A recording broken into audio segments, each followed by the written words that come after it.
30 years actually to this year since I won my first world title in Lura in New South Wales. So it's very nice to be back, yeah, it's lovely. Yeah, the tables in the room are fantastic. They're probably the best that we've played on as a group of tables for a long, long time. Very consistent tables, all of them, you know, lovely. Well, Matthew, he's multiple-time Australian champion, great player. David Cozy.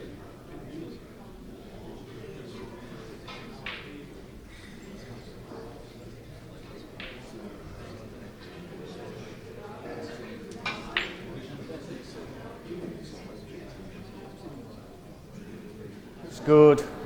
You know, Devaj Harry is good. You know, there's no easy games really. Once you get to the last 16, last 8, it's very tough. Well, I'm starting to hit a bit of form. I mean, I'm getting a bit old now for the concentration side of it, but yeah, it's going all right, you know. I don't know. There's a few players capable of doing it. You know, it is odds against. I know it is, because it's a concentration factor more than anything to get to 1,000. Because I know it takes a long time. So, but no, it's doable. It is doable, but again, you got to be right on the day, you know.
56.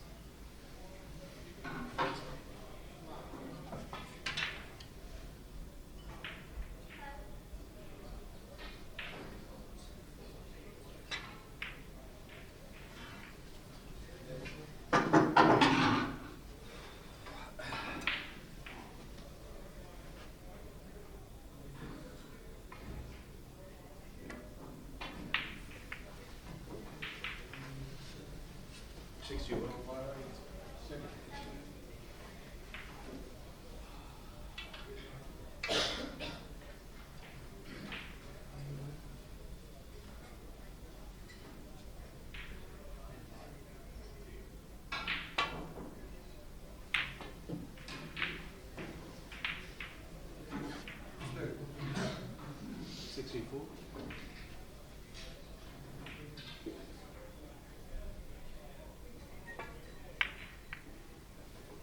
66.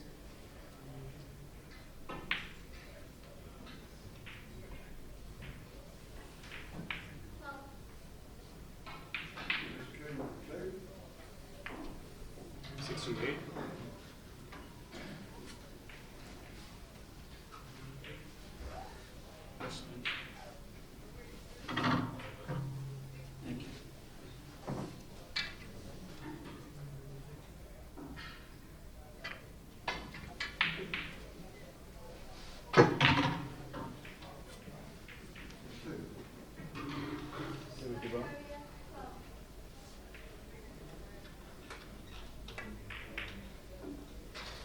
73.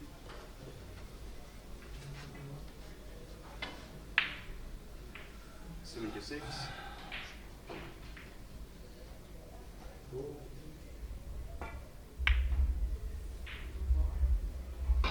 78.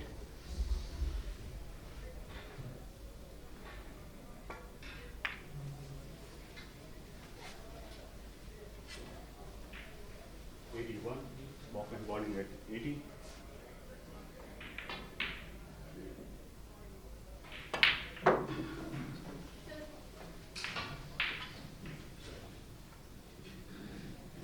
84.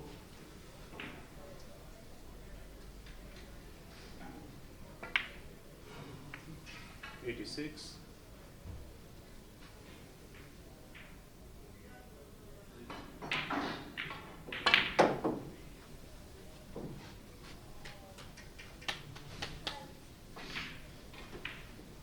89. Walk and cross.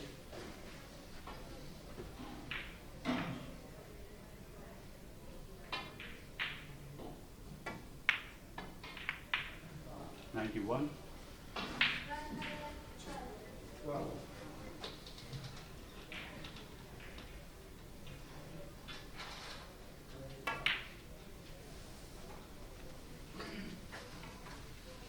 93.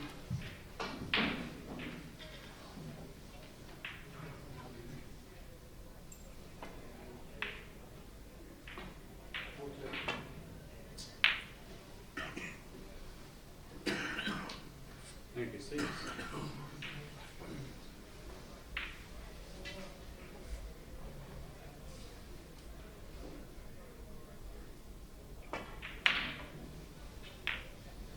98.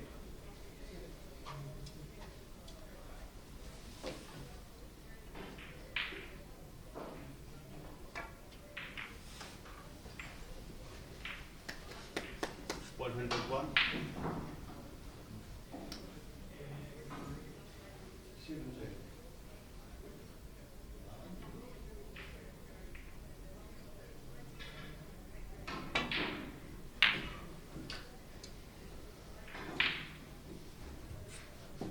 103. 4.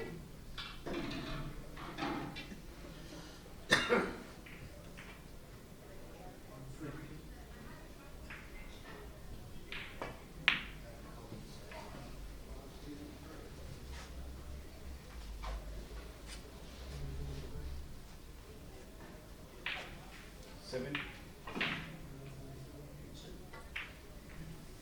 9.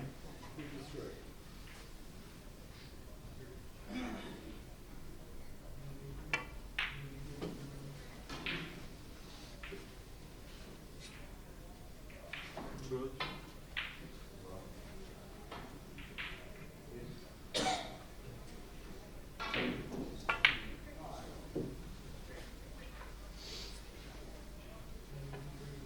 15. Restop, please. Thank you.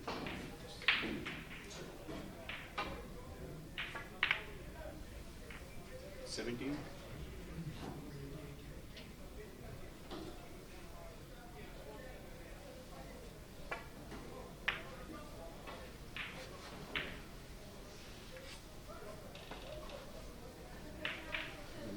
20.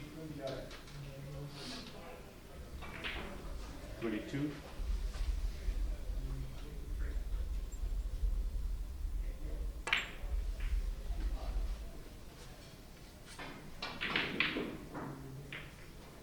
25.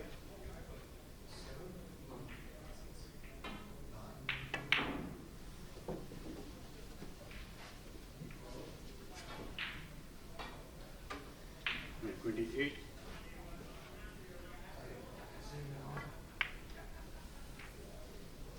30.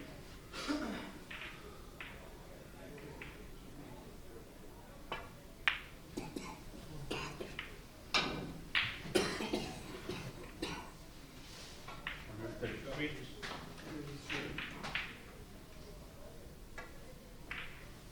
35.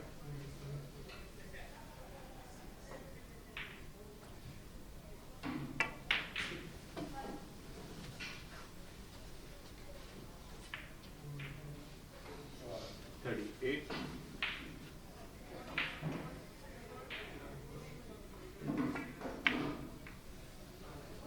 40.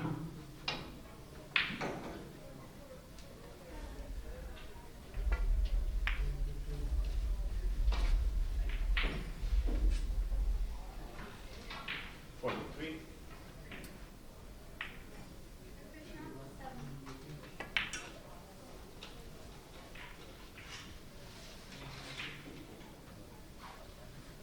46.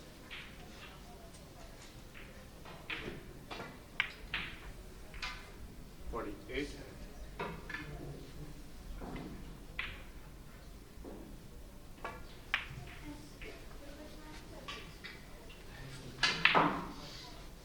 151.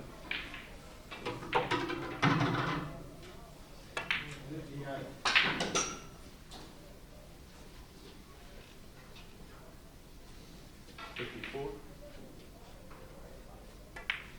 56.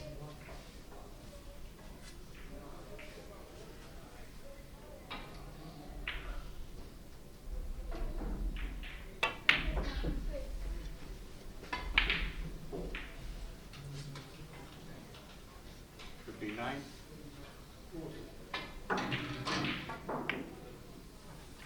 161.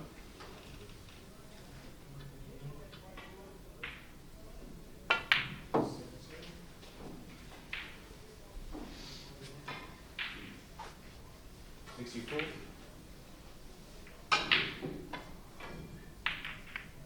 66.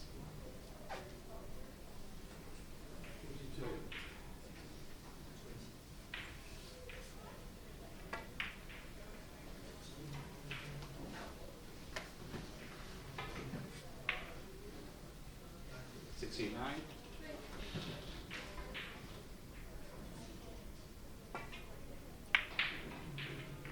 71.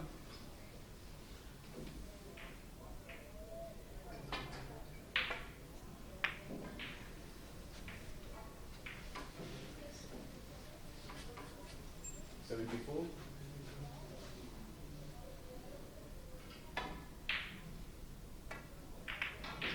176.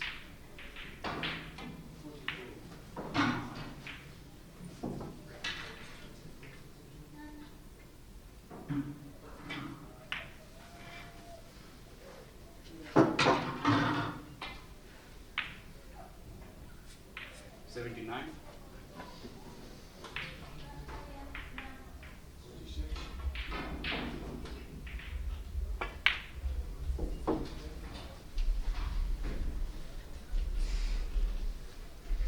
182. Walk and bowling at 80. 84.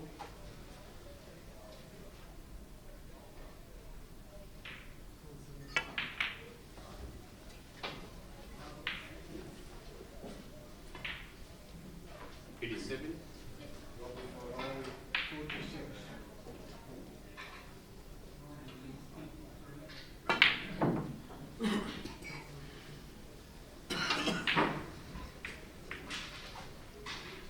190.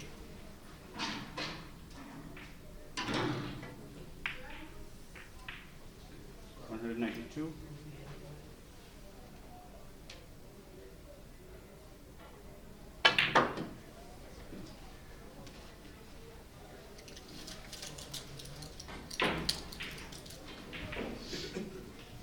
195. Walk and cross.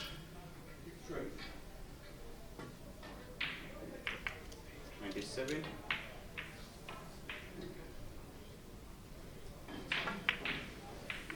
199.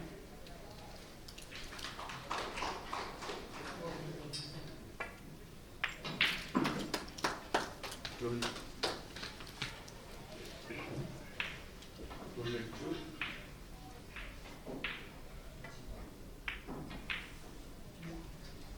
4.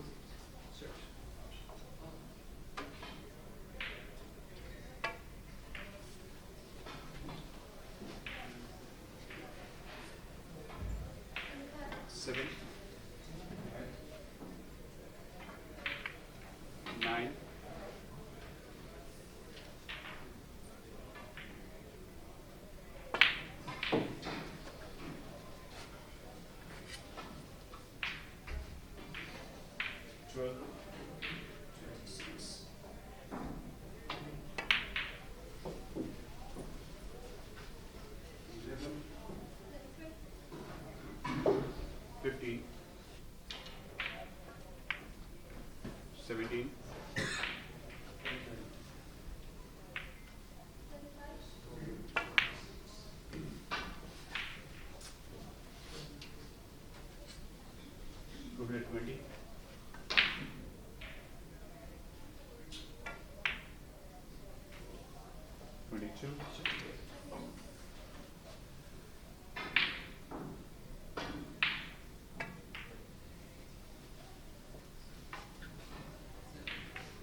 27.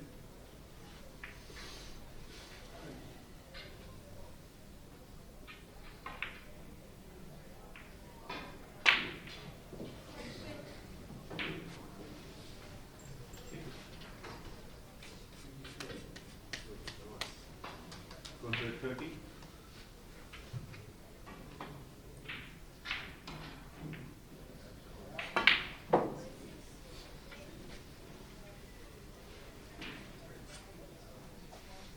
33.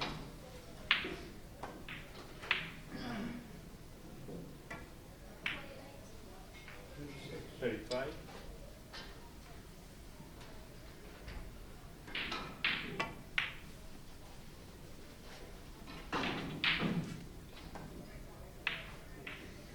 38.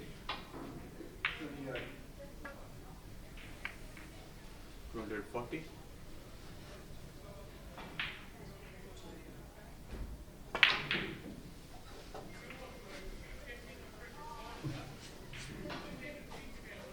243.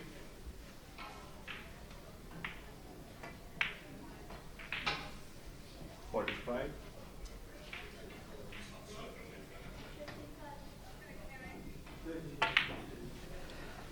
Good afternoon, everyone. Peter Tankard here, and shortly I'll be joined by one of our Canadian compatriots, Kevin Augusta. We're watching Mike Russell against Raajeev Sharma, and it looks like Mike's dominating so far. Kevin is... Oh, that's a cover. That was unplanned. He didn't mean to bump that on the way past. But Kevin's part of the Winnipeg Veterans English Billiards League, and it's his first time visiting Melbourne for a World Championship, but his second time visiting Melbourne. Hi Kevin, how are you? I'm great, Peter, and thanks for having me. Have you had a good time so far here? It's been fantastic. The hospitality has been great, and the facility, the RACV, is just unparalleled, I think. The accommodation right inside the same building that the playing room is in is pretty unique, I think, for billiards. Yeah. Well, it's great just being able to pick up your cue and catch the lift downstairs, and there's the billiard room right there. Yeah, exactly. Yeah. You've had Mike visiting Canada quite a few times. Yeah, we've had 4 tournaments in Canada. We have them biannually. The first one was in 2013, followed by 2015, 17, and 19. And Mike is one of 3 players who has come to all 4 of our tournaments. Mike, along with Rob Hall of Great Britain, and Drew 268 breaks, so he's occupied the table for the entire time that we've been on here. Raajeev must be awfully grateful just to get to the table for the first time. Yeah, that's right. That's right. Now, I don't know how these guys do it, these top players do it, but when I'm playing somebody like Mike and he runs a break of 250 plus or 350 plus, you're so cold and unfamiliar with the table by the time you get there. Yes. It's virtually impossible to make even the simplest shot. So yes. I'm always in awe of these guys who can sit in their chair for 35, 40 minutes watching the opponent and then come to the table and be productive. Yes. Well, I think the most outstanding example of that was when Walter Lindrum made his world record break of 4,137. Joe Davis was sat in the chair for most of the day, got up and immediately made 1,000 break in reply. And you go, okay, well. Anything you can do, I can do better. Yeah, that's right. Yeah. That's right. Yeah. The other thing that always floors me about these top players is their ability to adjust quickly to any conditions. Yes. They play around the world, and conditions, things like humidity and speed of tables and the cloth used, et cetera, is all different. Yes. And each cloth has its own particular playing characteristics. And it's just astounding to me how these guys can adjust from, one set of conditions to another within about 3 or 4 shots. Yes, it is. They know what they're absolutely facing and deal with it accordingly. And it's degrees of difference in the throw, isn't it? The angle of throw, the ball comes off the other ball. It's many degrees of difference. Yeah. and to being able to accommodate that, the way the spin works on the cloth and how quickly the spin takes Yep. on the ball, Absolutely. all of those things are just completely different between cloths. So these conditions are certainly unlike we see regularly in club competitions in Australia. Yeah. And what about Canada? Well, we have used for our tournaments, we have used the Strawn 6811 cloth, which has quite a distinct nap to it. And so the balls, well, I find the throw easier to predict. Whereas on these cloths, they're brilliant and smooth, and for potting and whatnot, they're exceptional. But if you play any shot with any kind of pace at all, they really throw, and that's just these guys get used to it. Yeah. Get used to it within 3 or 4 shots. There's But I never did. There's some threshold number, like up to a certain speed, it throws the way you're expecting it to throw. Right. And then when you, Yes. 1 kilometre per hour faster Force than it that, just a little bit more than that. just a little bit more than Yeah. that, and they just jump apart, which can be useful. Yeah. Like it makes a lot of shots on which aren't on if you know how to control it. I when somebody asked me to explain it, I said it's kind of like driving a Ferrari. Fantastic to drive a Ferrari. You can do an awful lot, but you have to know how to drive Yes, a Ferrari. exactly. That's a very good analogy. I mean, Yeah. You have to have done it before. Yeah. Anyway, Raajeev, after sitting for the first, whatever it must have been, 25 to 30 minutes, is building himself a pretty useful break here. He's got the balls in excellent condition. Looks like he's very comfortable. He's got quite a snooker stance, front on, hip cocked out to the side. Yeah. And I don't know too much about Raajeev. I know that he's a snappy dresser and likes Scotch whiskey on the rocks, but outside of that, don't know too much about his tournament record. And that's the sort of thing you pick up by being around, isn't it? Absolutely. A careful observation. He's just in about perfect position right now.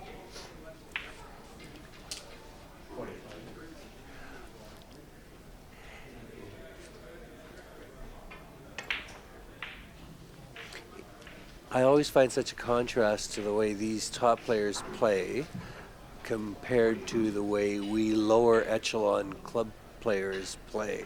Yes. These guys play with such fine touch, and it's tap, tap, tap, and move the balls 3 and 4 inches Yes. because they're always in position.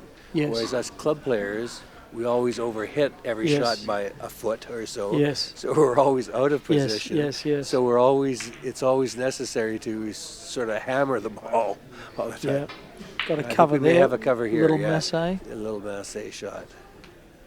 Now this cloth is very reactive, so No, he wasn't Yep. able to execute that. yeah.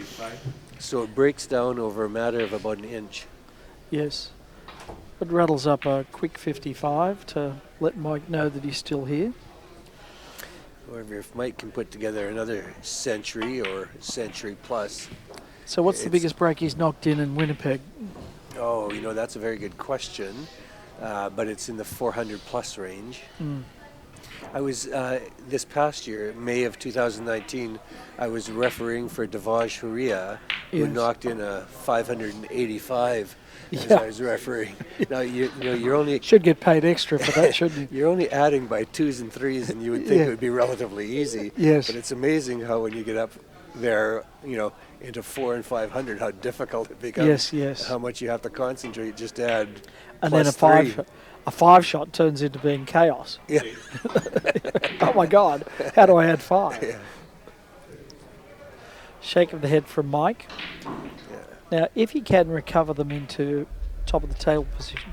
Oh, one other thing I'll tell you about Mike, as far as the Canadians are concerned, for those of you that follow ice hockey, not very popular in Australia. We don't have the climate for it, but there is one name that stands above all others in ice hockey, and that's Wayne Gretzky, probably Canada's most famous sportsman. So when they first discovered Mike Russell some years ago, he was described as with their highest accolade as the Wayne Gretzky of billiards. Yeah, that's as good a compliment as it gets. It doesn't get any better. For sporting in Canada. Yeah, the Wayne Gretzky of billiards. Yeah. Gretzky had such a adept touch with the puck. He could see out of the back of his head. He could see everything that was going on around him.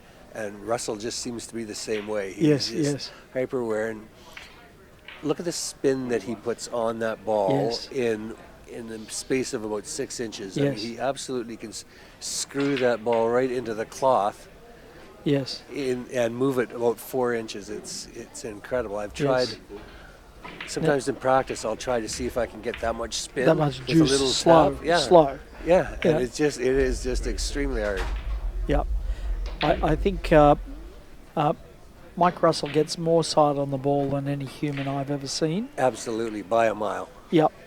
Close second, I would think, is probably Mike Pearson from here in Australia. Oh, okay. He manages to juice up that ball like it fizzes on the spot. Yeah. But certainly no better than Mike. Yeah.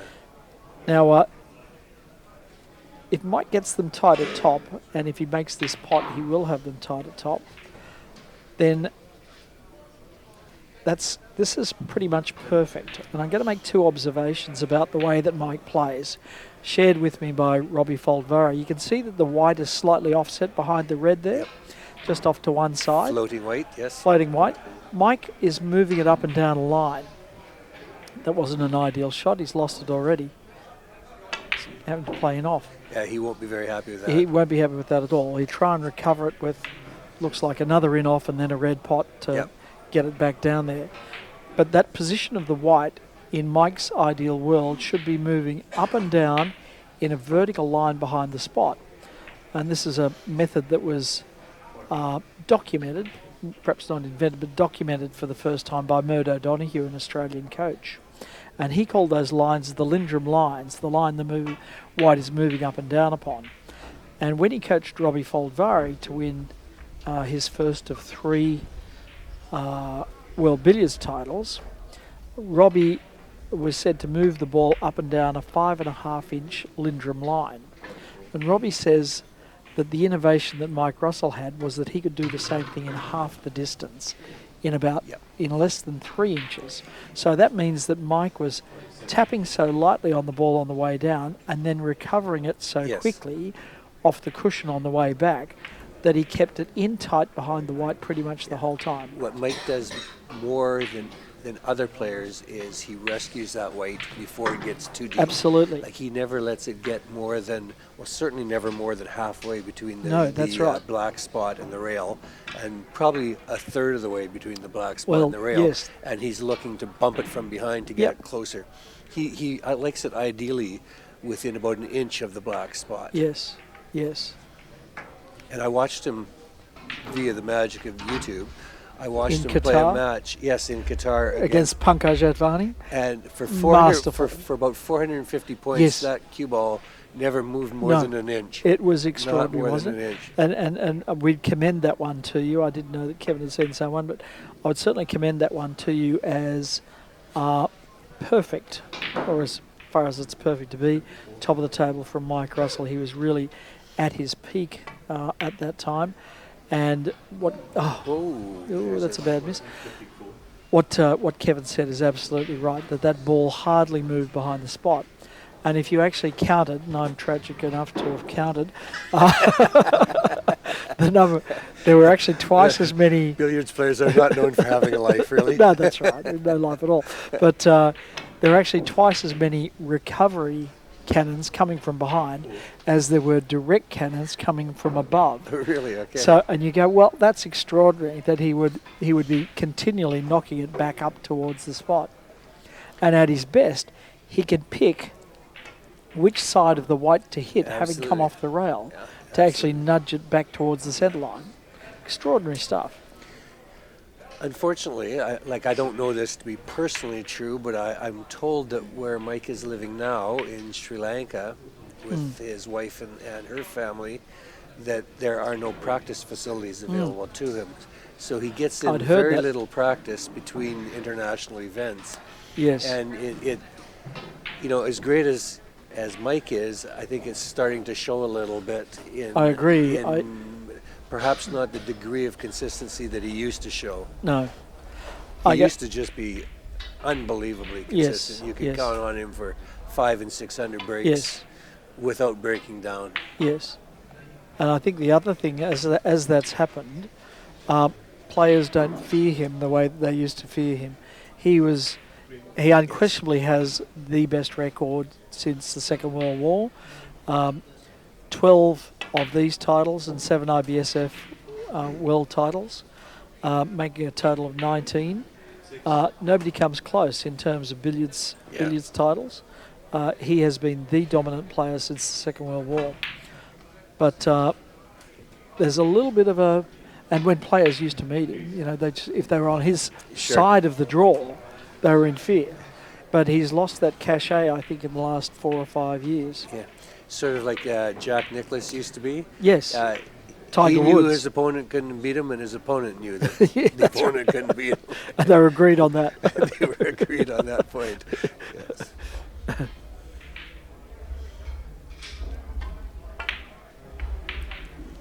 It's very subtle, though. But just every now and then, there's a little breakdown that you wouldn't have seen before. And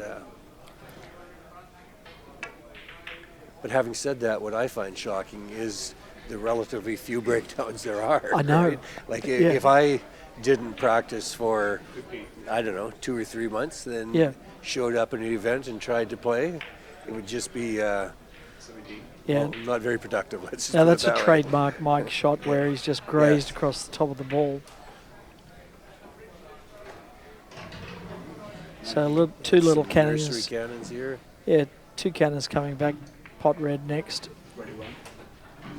They were just kind of little realignment cannons.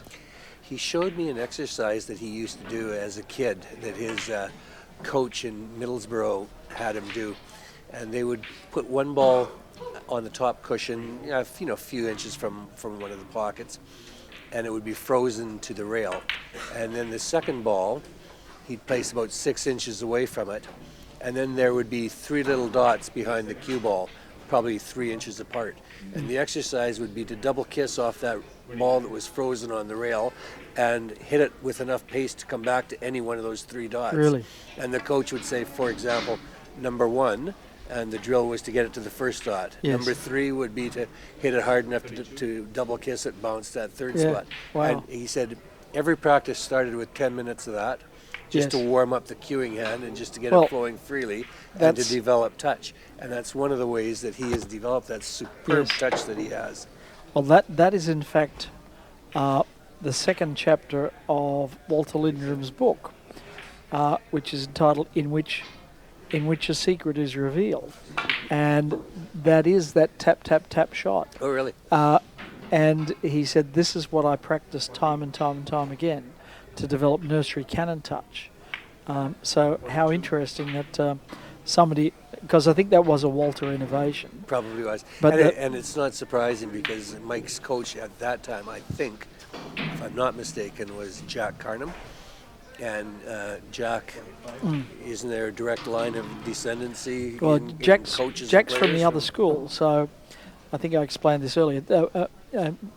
We prepared an article for the program of this event that connects the dots between the present day and history.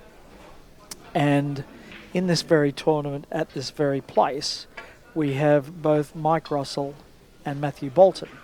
Indeed, if they're both successful, they're due to meet in the quarterfinals.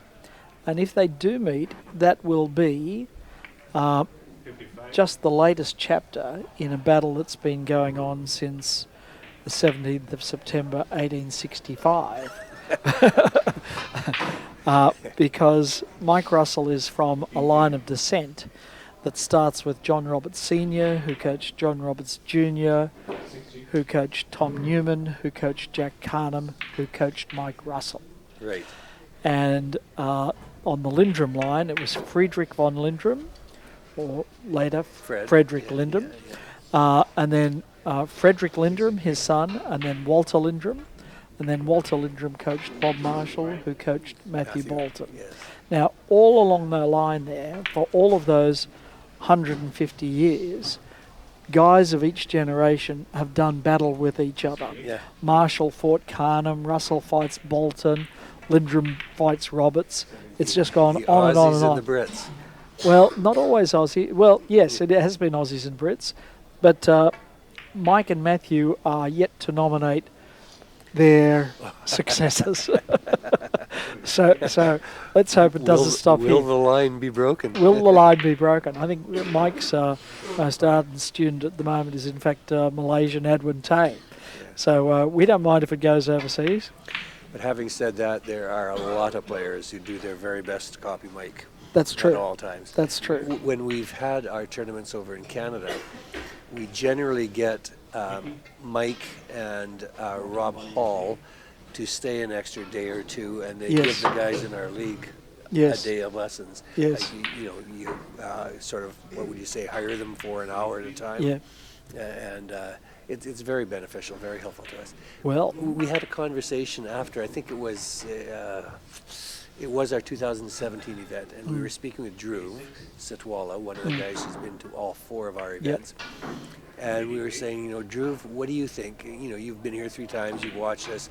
What do you think we most need? And he said, coaching. You guys need coaching. yes, And so our event was in May, yes, and Drew came back in September. We covered his airfare and his accommodation, and he came back for a week in July to coach fantastic. for free, like For free. for comp. We You're paid kidding me. his airfare and his accommodation and meals, and people took him out for dinner, et cetera, et cetera. Yep. And we gave him a little honorarium, but Yep. it was not a Wow. hourly rate. He said, you guys need coaching, and if you want, I will come back to do that. What a guy. So it's a 30-hour trip from Mumbai to Winnipeg, and he made the trip to give us some coaching. Yeah. He's a lovely fellow, Drew. And just watch how gentle the touch on that white ball is right there. It never moves it more than Now that's 2 what inches. we were talking about, where he's actually Yeah. gone to the outside of the white and knocked it back towards the centre But a little that bit more. would be the top of that 2-inch Lindrum line that you're That's talking about. 3 inches. Robbie 3, says, Mike. okay. Yeah, so you And now can you can see the shot there, Yeah. how delicately He he moved it raises back that an white. inch. Yeah, And if it goes, if it goes much back further, another come half behind inch it back again. of that, he'll be recovering it. yeah. So not this one, I think. I think he'll play one more where he drops down on it. So it'll just come up a little. And if so. anyone thinks by just watching it that this gentle touch game, this top of the table game is easy, Yeah. I have spent hours and hours setting those balls down manually We all in the have. perfect spot. We all have. And by the end of losing five 5 shots, shots, they're 5 all shots you bugger. scattered to the wind. For all of us, Kevin. You It's- don't have to be from Canada for that to happen. And there he is coming behind it again. yeah. So you can see he just doesn't let it get very far down there. Now, he look at the doesn't spin he like this puts on. table. He's spoken to us about this table. He thinks the air conditioning is not quite right. Other players have made big breaks on it. So Well, he's he made a 260. he made 268. What was I'm- that, I'm- 268? 268. So I'm pleased to see that he's made something, because this is his less than favourite table, but the others all love it. So he's thinking maybe I'm wrong. It might just be me. Now look at this. Look how high the ball up is, but he's still coming underneath it and kicking it back up again. And he kicks it on the outside to knock it back towards the spot. Nobody else does this. That's in probably the half game. an inch higher than he'd like. Yeah. So he comes up a little higher towards the balk end Yeah. to come down on it more steeply. 35, Look at the side on this. Look at the check side on that. 37, Ball's just fizzing. Now another one from underneath. 39, Knocks it up to the line. And now he'll come up high, up towards the mid pocket. If he can get there, does he have the angle? Not sure that he does. To knock it back down again. Yes, he does. I had a good coaching experience with Mike in May when he was Did you? in Winnipeg. I took a lesson from him the day after our tournament was over, and we were practicing top of the table. And he was, we set the balls up, and he said, okay, with your first shot, this is what you're trying to accomplish. This is where you're trying to hit it, trying to get your cue ball to end up. And I'd hit it, and of course, it would be, my cue ball would be 4 inches from where it was supposed to be. Now, watch, just interrupt you. I think he's playing this graze off the top of the white here, which is another trademark. Oh, no, he wasn't playing that. Fooled us. Fooled us all. I know nothing. So he would move the ball back to where it was supposed to be and say, okay, next shot, here's what you're trying to do. And here's where you're going to tap my cue ball to. Yeah. And of course, I'd miss by 6 inches. Sure. And he'd set it. So I got a lesson in how Mike thinks, Yes. in where he thinks the perfect place for the ball Yes. to be. Yes. Not that I was ever able to execute it myself. No. I put them within, about twice I got it to within, a couple of inches, Yes. that would be good enough. And he says, okay, that's acceptable. We can Yes. we can work with that. We can work with that, yeah. So I had a first-hand experience of what perfection would look like. Russell think. Russell think, yeah. So, again, he hasn't let the ball come halfway down before he's underneath it to beat it back up again. And look at the spin he has to kick that Yes. yellow ball out of there. And at slow pace. I've heard somebody describe that as soft authority, which is an expression I like very much. The ball's still struck with authority, but it's soft authority. Yes, and the key to that, probably, how would I know, but it appears to me that the key to that is no matter how softly you are hitting it, you are still hitting it with acceleration on the follow-through. Now, the backswing can be as short and as gentle as you want, but the follow-through needs to be accelerating. Yes. Now, a couple of other observations about Mike. Watch this deliberate pause before he strikes. Yes. It's very deliberate, prolonged even. And the other thing, if we get a shot of the back of his hand, and on this camera angle we might at some stage, the cue, he's not gripping the cue. The cue is in fact cradled in an open hand. Yeah. His fingers are not closed over the cue at all. It's just literally cradled in an open hand. And he is one of the few players that you'll notice. There, you can see it there. Yeah. There's His no grip on backhand, there. His backhand, there's no grip there. It's just resting in the cradle. It's resting in the cradle. He's also one of the few players that, when he's in the middle of the open table, his forearm will actually rest right on the table. He's leaning into the table, isn't he? To provide additional basis support. Yep. Uh-oh. That doesn't look good. Okay, he knew that was him that time. Cast his eyes to the gods. A 178. So in three turns of the table, he's produced a 178 and a 268. So that's it. So it's going okay, but not good by his standards. Yeah. But then again, he's got very, very lofty standards. And even 502 turns at the table. Now, to explain to you too, this match is in fact a pre-round of 16 match. So that means that neither of these guys qualified first in their group. And that surprises me, so I'll take a pause in a moment and just check on the board as to which match Mike lost. Yes, exactly. Who was in his group that would have beaten him? I don't know, but if you give me a second, I'll check and find out.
Okay, I have the answer. Mike qualified in 9th place, so he didn't get an automatic entry into the last 16, but he was the top. He didn't lose a match. He just didn't accumulate based on enough point points differential. for and against. There were some 'Cause very there's big 12 scores. There were 12 groups. 12 groups, and and he was 9th. Right. Yeah. Okay. So he didn't actually drop a match, Yes. but he didn't accumulate as many points as the others. And the So- top 8 would be based on point differential Point in differential. all They- of their 4 group stage matches. Well, if Mike qualified 9th and he didn't drop a match, then everybody above him didn't drop a match Yeah, either. yeah. But they scored more points. Qualifying in first place was, in fact, Matt Bolton from Australia. It could be said that Matt didn't have the strongest of draws, whereas David Corsia had Pankaj Advani, for Yes, instance, in yes. his group, and Peter Gilchrist had Sri Krishna Suri Yes. and yes. Porksar and me in his group. Well, that would be That tough. would have been, well, he rattled up What a a mere nightmare. mere 1100 points against me in 90 minutes. So you brought his average down, is that what you're saying? Yeah, that's right. No, it was a thorough poleaxing, which I enjoyed no end.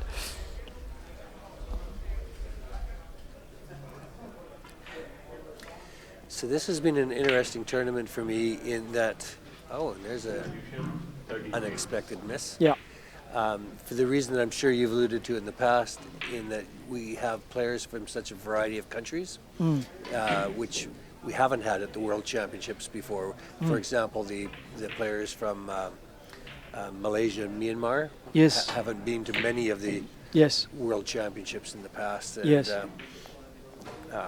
They're a surprise, aren't they? Those who aren't aware, these players certainly are. People like Rob Hall and Yes. Pankaj and Indians are certainly aware of the guys from Myanmar. Many of the middle-ranked but Brits the were not. casual fan might not be. Right? Yeah, many of the middle rank. If you've been to some of the IBSF tournaments, as Mike has, as Rob Hall has, as Peter Gilchrist has, then you know about these guys from Myanmar who've been kind of flying under the radar, playing amongst themselves for a few years now.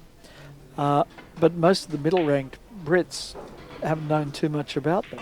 So they've had the shock of their lives when these guys with multi-syllabic names that they can't pronounce come out of the woodwork and give them a thorough hiding. Now, has Mike played a role in coaching? Mike has had a big role in that. In fact, amongst the few words of English that they speak are "hi coach" when they see Mike.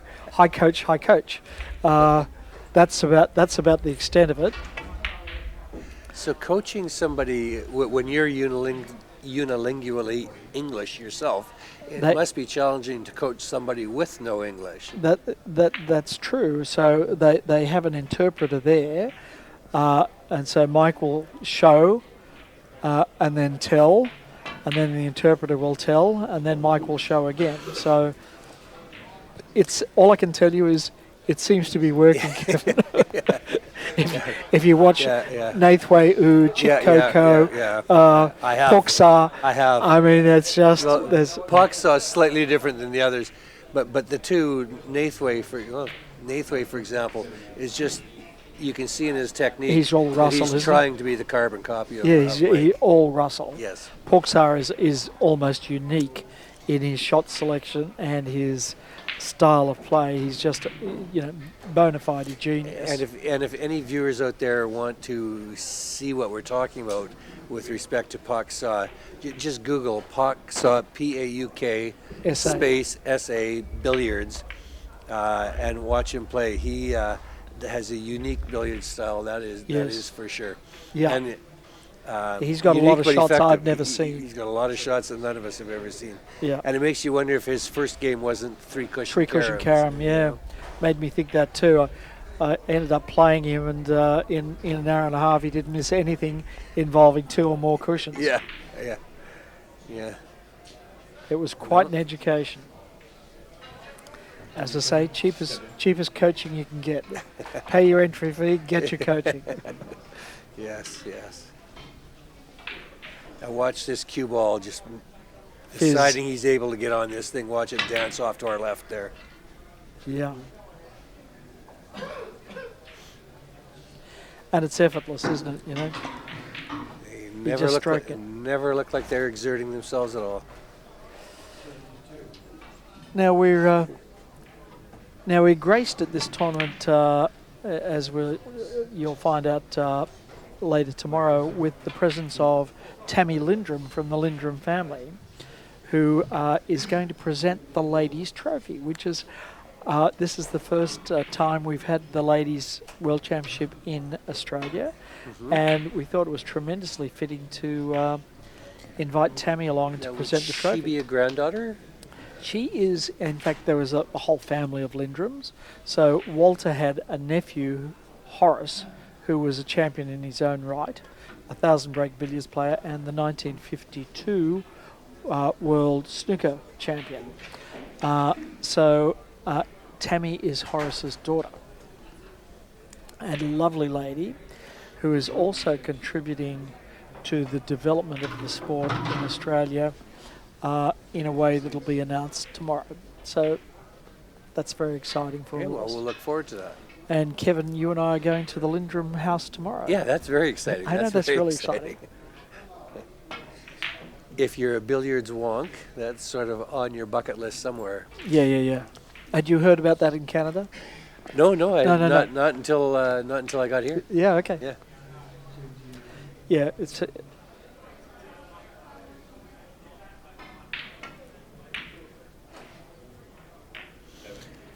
He's getting the balls into position slowly but surely. Yes, I that think he red probably could would have liked come that down a red bit little further. deeper. Yeah, but I think he was He'll cautious about bumping the yellow ball too far away Yeah, from the yeah. spot, so he's ended up with a compromise. So much of billiards is a compromise, isn't it? It is. In moving one ball, you don't want to move the other ball, and it ends up being... The art of it is learning all those little recovery shots like that one that he Yes. just played there. Very easy to miss that shot. So is this one? Yeah. Play this with lots of running side. Tap, tap, tap. Cushion first. Yeah, cushion. Well, Red red cushion. first cushion, a little bit Yep. check siding. Oh, For our listeners, you would have noticed there that Kevin said siding, not side. That's the local lingo. Some of the other local lingo in Canada is that it's not the jaws of the pocket. Sorry, it's not the... You don't get angled, you get hooked. And it's the horn, not the jaw. So the horn of the pocket. and when the balls are touching, they're said to be frozen. Frozen. And poor Dan Lewis of the tournament director and referee from England, just that drives him crazy. Every time he comes to Canada, he tells us they're touching balls. They're touching balls. Touching balls, not frozen. They're not frozen. Yeah, well, they look frozen to me. Yeah.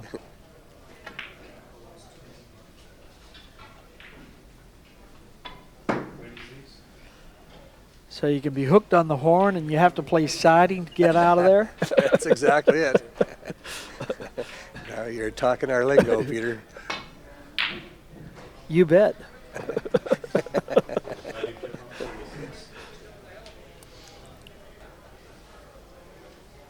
We're just going through a little period here where neither player can get No, the balls just They're all a little exactly where ugly. they want them. There's a thin-in off here, And which they're- is... and they're coming to the hard to table read. with kind of in awkward situations. No? Look at the juice he played on that. Yeah. Now, I don't know that it needed I- that juice. I think you just play Well, that plain and thin, don't you? I think what happened there was the cue ball squirted on him a little bit. Okay. And he didn't quite hit the object ball where he was intending to. Yeah. God Sorry. knows that's familiar to me. Yes. And Raajeev gets a nice kick there. Mhm. Moves the red into the scoring zone.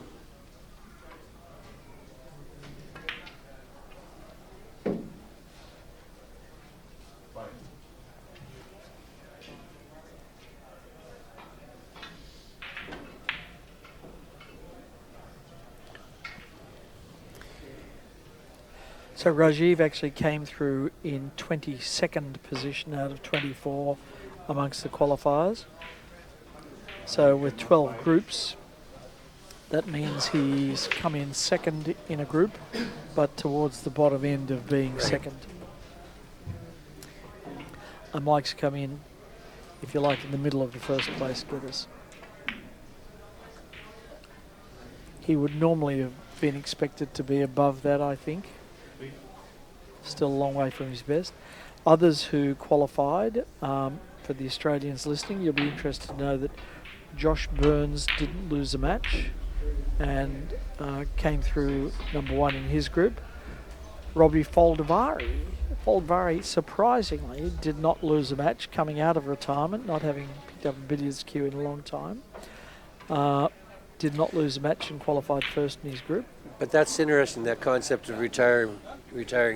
Do billiards players ever really truly retire? Well, I don't think so. Yeah. Robbie retired from competitive play, Right. but he's the resident pro here at the RACV club. And It's I'm sure not like it's not like he hasn't had a cue in his hand for. Oh, sure. He's been playing 9-ball, and Yeah. I mean, billiards is its own study, and doesn't really translate terribly well into anything else. But 9-ball is, I'm not going to say it's less skillful, but there's less of a range of shots in there, and I think you can get away with perhaps less practice. Yeah. Which is what Robbie's been doing. So he's been playing the 9-ball circuit with quite a bit of success, I must say too. But it's a different thing to playing drag and huge amounts of siding. You're catching on. I'm getting the hang of You're a this. quick study. Yes, you occasionally see the professional snooker players on tour try their hand at 8-ball and 9-ball. Yeah. Which is interesting. Yeah. And you would think that they would dominate, right? You would Yeah, think that they with would their have good such cueing. wonderful Yeah. cueing technique that they would dominate a pure potting sport like 8-ball or 9-ball. Yes. But Especially surprisingly, they don't seem to. No, because I think they discount the kind of billiard skills in 9-ball, which are the bank shots, the combinations, Yes. the kicks, and it's potting is unquestionably easier in 9-ball. The pockets are huge and The buckets, yes. yeah, they're buckets. But it's not a purely potting game. Snooker is really a much purer potting game than 9-ball. Yeah. And the demands for positional play are as much in 9-ball as they are in snooker. Or any You're other right, game. yeah. Yeah, absolutely. I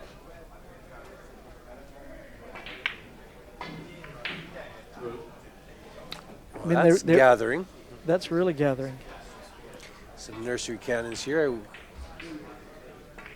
Perhaps we can get another view. Oh, no. He's broken them apart fairly quickly. That's experience knowing what to do when the balls get like that, isn't it? Yes. He just lays that yellow ball on the rail. Now he'll kiss off the. That's probably another one, isn't it? No. That we say that too. We say that too. Yeah. Kiss off that white ball to make sure it gets behind the spot. Yep. And there he is. Now if he just rescues that white from the back and gets it up near onto the Lindrum line. Yes. Oh, you're learning the lingo too. This is just a wonderful cultural exchange we're having here, Kevin.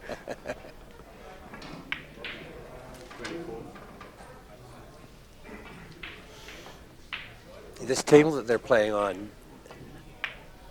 is of course it's the same as all the other 7 tables. Yeah. But the difference is in the degree of craftsmanship of that Yes. table. Now we can't have good looks at the legs, but the amount of inlays Yes. on the legs and on the frame When you of the say table. we can't, oh, there there you go. Yeah, if you look at that, the legs just to the left of the side pocket there. I mean, look at that. Isn't that beautiful? I don't even know what the woodworking terms are, but I don't know. lamination or the Yep. yeah, I don't it really is either, a and thing should. of beauty, that table. But I can tell you it's made of tulip wood, and David Pitt told me earlier that there are 2 identical tables, consecutive numbers out of the Alcock factory. One here in the RACV club, the other one owned by the gentleman I was talking to as you walked by earlier, Yes. Andrew Ricketts, who is in fact Walter Lindrum's biographer. Oh, really? So Andrew owns that one at his property up at Young, I think he's at in country New South Wales. So yes, this one has a twin. 39. It is a beauty, though. It is a beauty.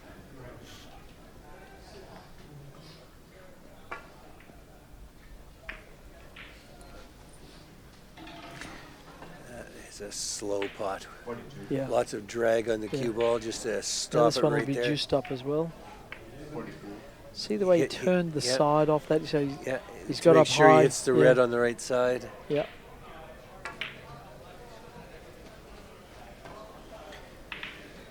Hit the red, glance off the white, and bounce the Yeah. white. I wonder which side of the white he'll be going to. Yeah, the outside, so he's knocked it back towards the spot. Wasn't sure he could get there. When you and I play that shot, we're just trying to hit that white. Yeah, right? it's a small Let alone target. the I left can tell side you. or the right side. I can of tell it. you that's a small target. So you really got to thrash at that shot, I find, to score you 2 points. Now, I don't understand everything I know here, but Mike has said to us when we ask him about top of table play, you know, how he learned it and the drills he did it. And what he has said is top of table play comes down to 6 different shots. There's only 6 shots involved. And I just broke them down, determined what they were, and I practiced them one at a time. Yes. Yes. And I never got as far in the conversation Did he tell as you to what find they out were? exactly what they were. Quickly if That'll you be know, you must tell me. That'll be for the 2021 tournament. We didn't get that far in He can't gi- 2019. He can't give away all his coaching secrets at once, otherwise you don't want him back. You know, he'll tell you one a year or maybe, one every 2 maybe. years for the next decade and draw it Maybe. out. But that is a little insight into his analytical mind, right? Yes. Most people regard it as sort of a mystic process that you guide and massage the balls around. But to Mike, no, it's just 6 concrete different shots that Yes. you Yes. got to practice each one.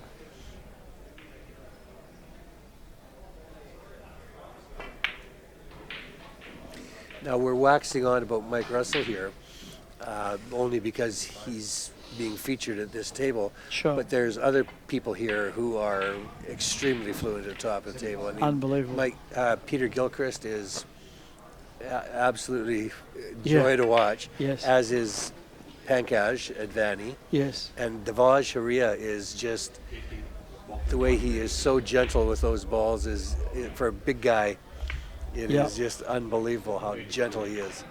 Yes.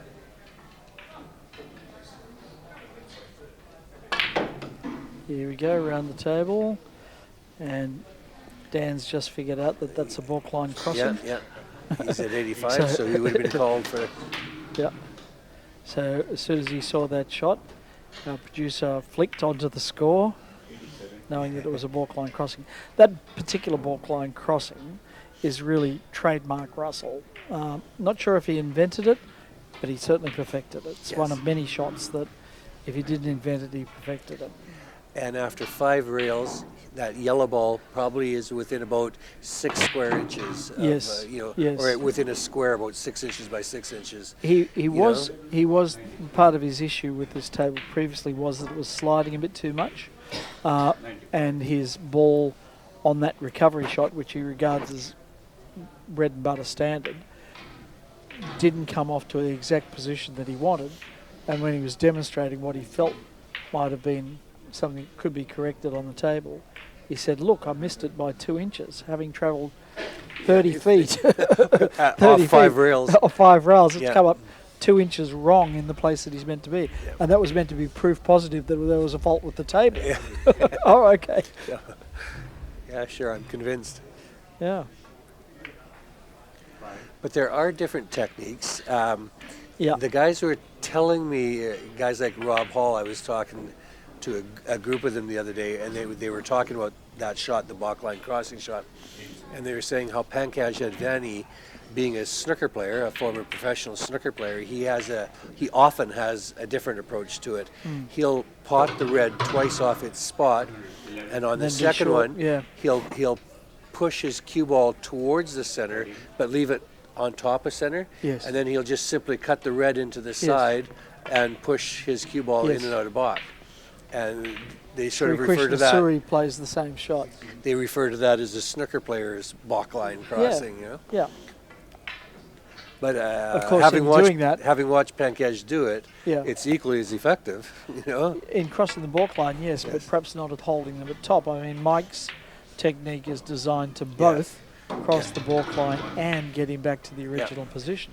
Because that's why the balk line crossing was introduced, was that this can be a very repetitive procedure and rather dull after an hour of this.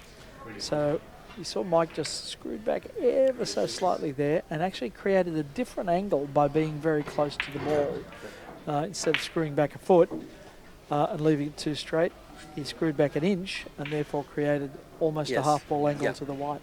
Yeah.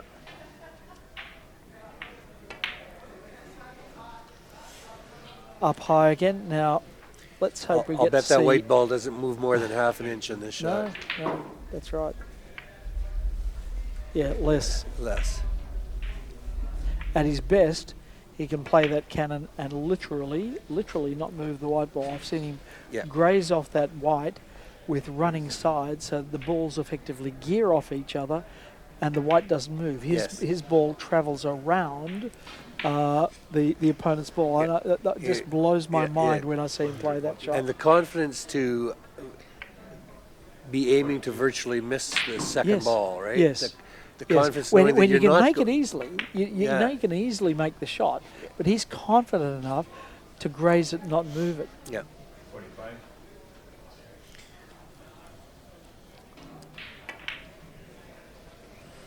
So up quite high this time. You and I are billiards wonks, so we see the fascination in this play. Yeah. But I'm sure there are many people new to billiards who would look at this and say, like, You're kidding me. Please save me. Stop now. Stop the torture. and when you're Mike's opponent and you're sitting on the sitting on the bench waiting for a turn at the table, that's exactly what you're thinking too. Yeah, Stop this now. Please let this end. Well, it's you know, this is one of the things if you haven't done it, you don't appreciate just how hard it is to do what this guy's doing right here. He'll want to rescue that white. He didn't get out far enough. So he's literally thinking in 3 dimensions as the relationships between the balls change totally every time. Yeah. As we've said this before, but in snooker, you're really only controlling one ball. That is the cue ball. The other ball goes into the pocket. It's gone. And if it's a red ball, you'd never see it again for the rest of the game. But in this, the red ball's coming back up. But is it That covered? isn't going to fit. Is that spot covered? It's not going to fit. So It he's looks like it might be covered. And if it is covered, then he's in the wrong place. Someone's not going to be happy. He's in the wrong He's saying, place. please look at that again. I don't believe you. He's saying it fits. But the ref's had a marker on there. The marker doesn't lie. Those markers are exactly half a ball width. Ball's 2 1/16 or 52 mils. Okay, 51 mils. The referee won that argument, strangely enough. Yeah. 71.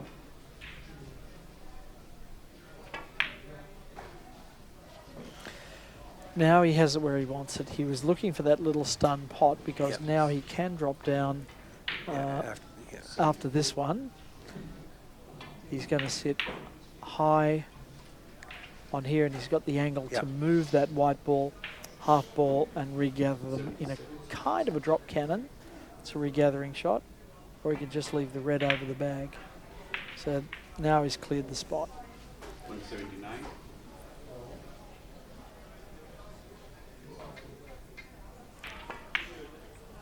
And we're back in business. No muss, no fuss. Yeah. Walking bowling at 80.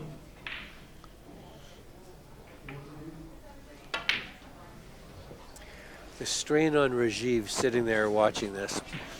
You know, you're with every 30 seconds that Mike is at the table, you see this game draining away in front of you, don't you? Can I suggest to you that they're incredibly comfortable chairs and that there's no strain at all? He's never been more comfortable, Ken. As we ourselves are sitting here.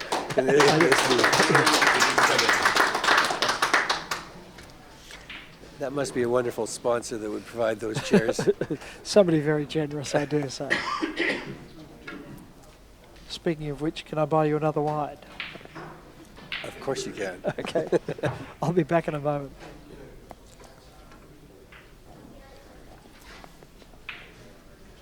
It's a Shiraz of indeterminate origin. Dan, what do you have? No.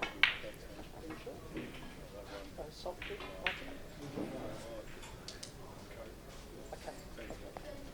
11.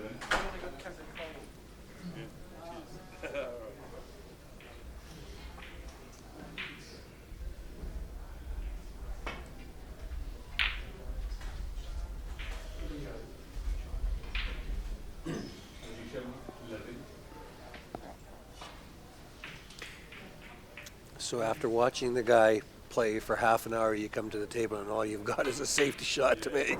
Like, how frustrating is that?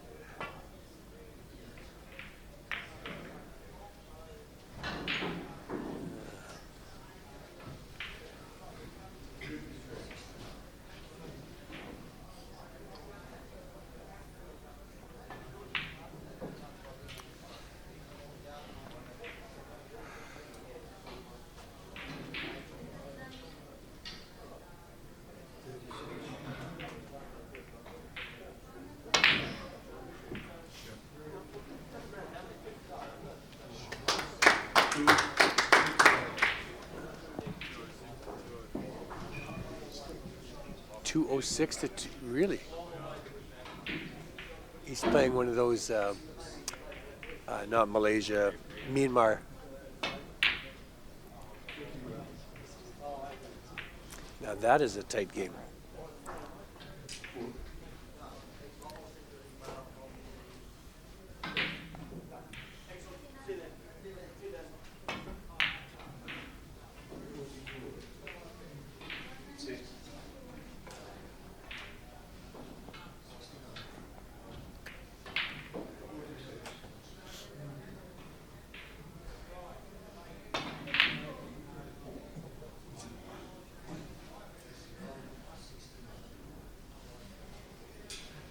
Sharma. 6.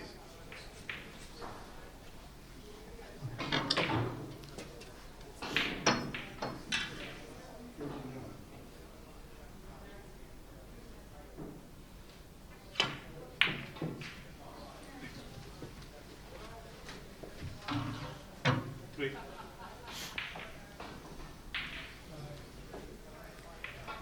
I don't know if you've noticed, but Mike is very fanatical about the balls being clean, because occasionally you'll get a chalk kick that will sort of destroy a run.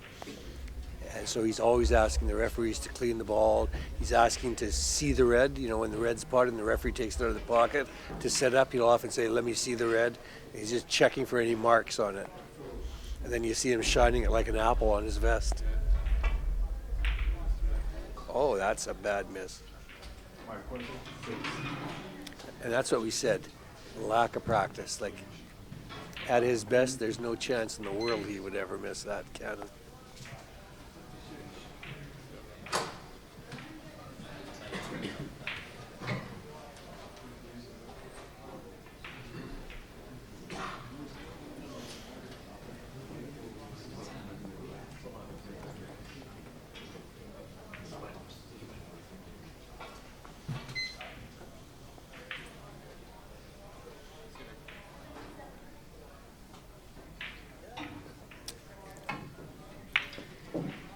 Excellent, thank you.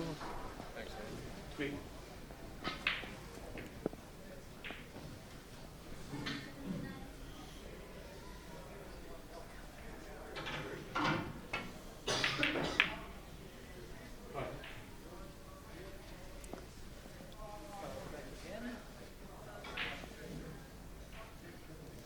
Right, back again. Our glasses are replenished. Strangely enough, I saw Mike Russell walking by me as I was coming back from the bar, so I know he's not at the table. I thought, what? Aren't you meant to be in there? So, no, I'm not quite sure where he's gone, but as soon as Raajeev misses, there'll be a stoppage on the clock. which means that our screen time, as we're showing it here, will not reflect the match time because the match time is being controlled by a clock in the arena, whereas our screen time just shows the elapsed time from when we've commenced video screening. No. Hangs his head. Yeah, as soon as he missed. As soon as he missed, that stoppage on the time clock happened. I think the ref, just out of camera there, pushed the button on the clock. So Raajeev settles in to a comfortable chair. To one of those comfortable chairs. Just while there's a break in play, I want to send a shout out to my good friends from the Hornsby Club. Club President Harry Anderson has turned up in the crowd, and Harry is, I think, a very young 82 years old and a very, very excited man. He's just beaming with smiles to be here and just loves the whole atmosphere. Would this be the first World Billiards Championship This is in the first Australia one that he would have? This is the first one Harry's been to. And Hornsby Club hosted our Sydney Open going back a couple of years. And Harry met a few of the players and watched some world-class billiards for the first time. He's been a player for many years, but watched some world-class billiards for the first time, became totally addicted. It is totally different than what you and I play, right? Yeah. And Mike is back, and Kel's surprise, he has the balls near the top of the table. That's right. As if there was any doubt.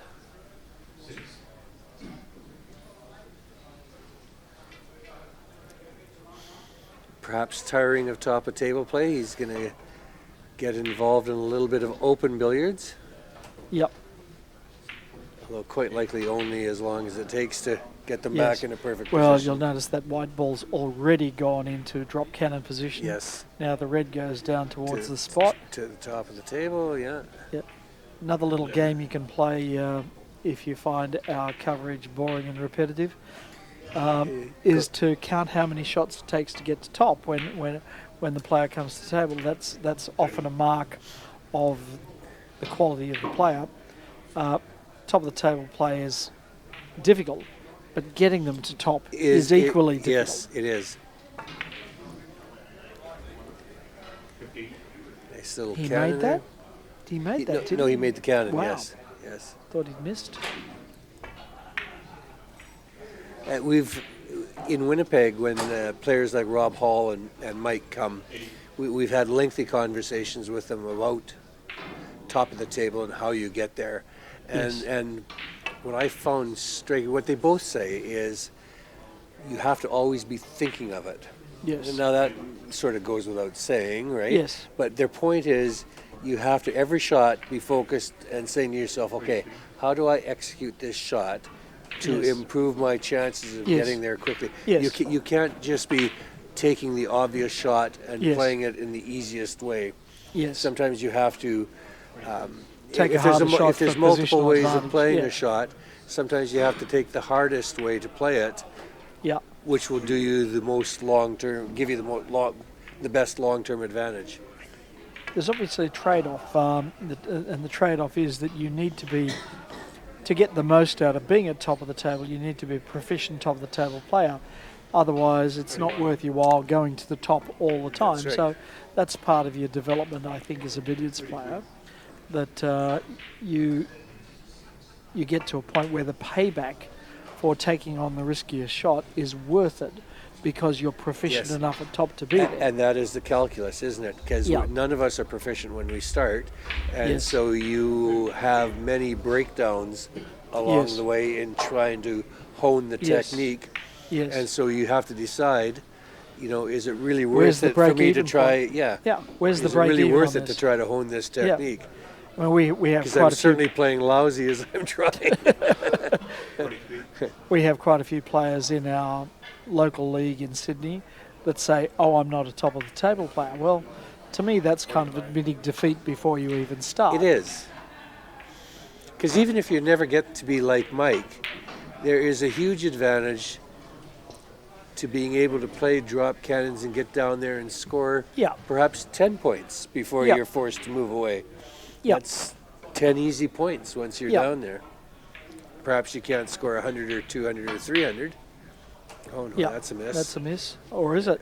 Yes. Or is it? Oh, yeah. Kind of Three chances there. Yeah. Wry smile from Mike. Yeah, that won't bring happiness. No, he's generally not a joyful person. He's very intense at his billiards. He is a perfectionist for sure. He is a perfectionist, and that's part of the problem. Is that genius has a cost, and I think he probably doesn't enjoy billiards in the same way that you and I enjoy billiards. It's not a game for him. It's not a pleasure. It's not a diversion. Well, it is his livelihood, isn't it? It is really? his livelihood.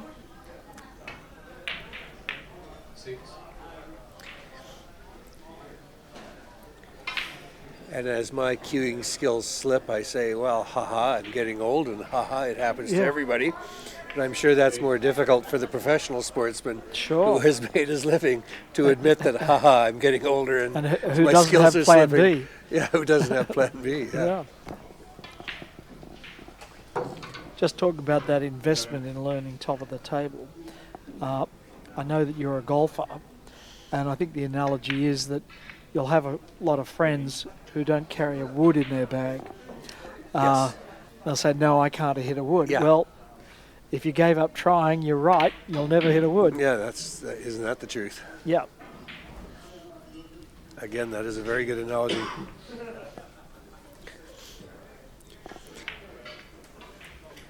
This is, top of the not table mean- is the most difficult part of the game to learn, Yes. but it is just necessary. Did not mean to graze that yellow on the way down. No, he he meant to didn't. come underneath it. Yeah. Oh, he almost had Prone that. to failure. About to see a PK shot here where Mike will elevate the butt of the cue and just let it drop. Now, part of the technique here, watch how delicately he hits this. Virtually just lets the cue drop onto the ball. And that white ball, if that was me trying it, I would have blasted that white Yeah, ball sure. off that side rail and into Bach. But Yeah, he no, he just hits lets it it just drop. halfway. Yeah. Looks like he's playing running side on this one. He must be It playing does, the yeah. red. Oh no, the white must have been wider than it looked. Yeah. So he's used a little running side there to widen up that angle. Still hasn't got a good drop cannon position here. He'll be coming from coming the off the back back. to hit that red.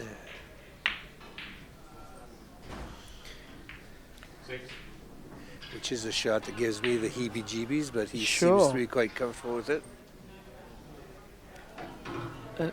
It seldom yields an easy recovery shot. Sometimes you can get it straight enough on that red to leave a mid pocket pot, but no guarantees. I don't know. Mike seems a bit lackadaisical with this. Whether 800, 700, let me say 600 points is I think, enough to get him to relax. I or- think he realizes that with half an hour or less remaining in this match, that Yeah. a 600-point lead is reasonably comfortable. Yeah, I mean the match itself is over, but what he's trying to do here is play himself into some form. I think you just used an interesting word, good old Canadian and Australian word, heebie-jeebies.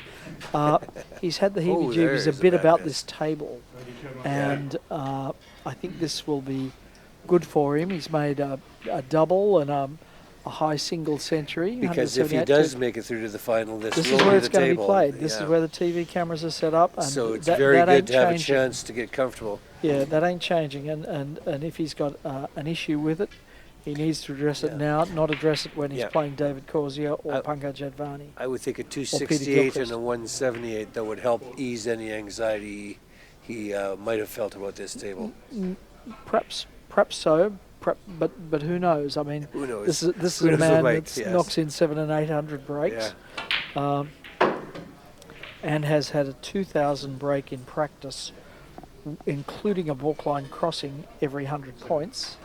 Now, nobody else has come close to that, but that's a practice game, not a competition match. So, Can you imagine? I wonder how long that took. What was the elapsed time of that 2,000 Yeah, I don't break? know. Well, yeah. What would you guess? Like an hour and a half, perhaps? No, 2? I'm guessing 20 times 6, 2 hours at least. 2 hours at least without Imagine missing a shot. keeping your concentration. We've seen how little he taps those balls at the top Yes, of the table. yes. How such a short distance they go. Yes. Imagine keeping your concentration, Yes. be able to Yes. tap them 2 Yes. inches at a time for Yeah. 2.5 hours. Yeah, yeah, Beggars the imagination, really. yeah. 17. I mean, Lindrum made an awful lot of. 4,000 breaks. Well, no, he made one 4,000 break. Oh, there's He made that. 2 3,000 breaks. That, he made- folks, right there was a Kevin Augusta miss, not Yeah. a Mike Russell miss. The rules are a little different, and it's mainly about limitations on cannons that Yes. make it different these days. But the truth is, nobody can play nursery cannons with any proficiency anymore. So even if there was no limitation on cannons, nobody could get to where Lindrum got to. So And here's a chance for me to ask a question I've been wondering about. sure, You're right. Nobody plays nursery cannons anymore. But is that because the balls and the cloth have changed? Is that it? That's a Or is it wonderful just question. because they've been limited to 75 cannons, so it's not a productive way to Yeah. score in the long term anymore compared to top of table? well, it's true that nursery cannons have kind of been legislated out of the game, but they're also more difficult because the balls that we're using now, you can do more with them, but they're more reactive. They're so much more lively, aren't Yeah, they? the cloths are a little finer cut, so this cloth is strawn superfine, so it's quite a dense weave, but it's tightly shaved. So that means there's lots of fibres, but very very short fibres on the cloth. And not So much that's what nap, makes right? it. Yeah, that's what makes it very reactive. And here's Harry Anderson from the Hornsby Club standing right beside me. Hello, Harry. How are you? I was just mentioning you in commentary to the Hornsby boys. Yes. We might get you to put some of that Scottish accent on the microphone in the not too distant future, my friend. Yeah, so the balls are more reactive than they used to be, the old ivories and the Bonzoline composite balls. So these throw further. So the cloth does more, the balls do more. And maybe if you want tight control, it's better that the cloth and the balls do less Yes. rather than more. You'd prefer Velcro balls on a Velcro table if you want to keep them together. Which is essentially what Yeah. they had back in the days, the Yeah. very coarse wool Yes. cloths and the elephant ivory balls. Yeah, having said that, a lot of Walter's cloths were made on Annapolis cloth, a Janus cloth, which was in fact a cotton cloth. Oh. Back in the day, Sound they interesting. didn't have there were different commercial interests. So whoever was prepared to pay the most money got their cloth on the table, and there were thousands, tens of thousands of billiard tables in existence. And the So commercial world continues to spin, right? yep, exactly right.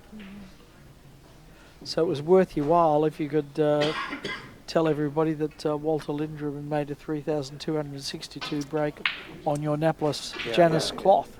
Yes. Because surely if Walter Lindrum can do it, I can too. Sure, why not? 6. Walter was like the Wayne Gretzky of billiards. The Uber Wayne Gretzky. Yes.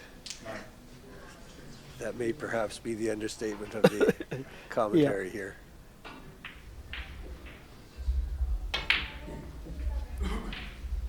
But it seems to me any sportsman in any sport who reaches that absolute pinnacle where you are clearly far and away better than your peers Yes, and colleagues. yes. I think all those people share some personality traits in common. Yes. I hesitate. Obsession and compulsion is probably one. Yes, yes. And I hesitate to say it, but perhaps a little touch of narcissism as well. Yeah. In that the world focuses on you and your practice and your competitions, Yes. and not anything else other Yes. than you. Yes. And well, easy for me to say as somebody who has never got anywhere close to the pinnacle of anything. Those of us like that prefer to think of ourselves as well balanced. Yeah. It's our own Well, conceit. I mean, there's, some people might say you are on the Asperger's syndrome, that kind of intensity and obsessive compulsive. No doubt about that in Walter's case. He was in a lot of ways a bit of a shambles of a human being, financially incompetent, broken personal life, 3 marriages, no children, never had much in the way of material gains, but just obsessed about the game. And without knowing anything about the fellow, those 3 Fits the marriages, I'm sure he found it difficult to sacrifice practice time for things like wedding anniversaries and Yes. wife's birthdays Yeah, and that's stuff like that. Like, The simple things. so it may be your Patting the birthday, and that's dog. nice, but Yeah. but I need to spend Oh, 12 it's your hours birthday practicing. again, darling. But I need Fantastic. to spend 12 hours practicing today.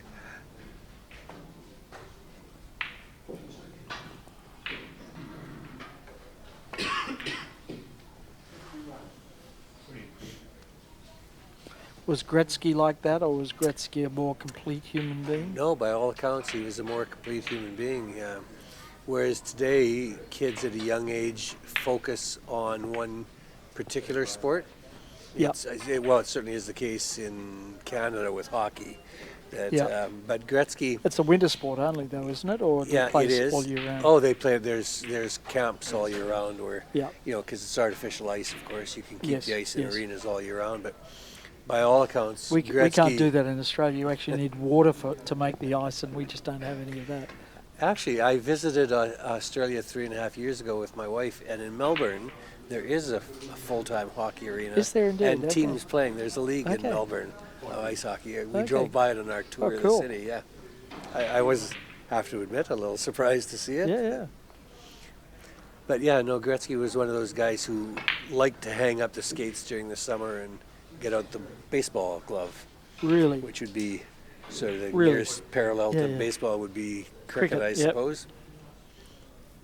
And he always felt it was good. Well, number one, if you do the same thing month after month after month, the chance for repetitive strain injury is greater. Yes, good point. So there's that, and Do you become the mentally different stale? the different sports like soccer, or as the Brits would call football, and baseball or cricket. The advantage of playing those different sports is you enhance your eye-hand coordination in different ways. Yes. If you're just focused solely on one sport, Yes. you get coordinated for that sport, but Yes. perhaps not an overall sense of coordination. Yes. Well, we'll find out whether the billiards helped our golf on Monday, Kevin, when we're playing at Royal Melbourne. I think I already know the answer to that, Peter. Not very likely. No, nothing helps my golf.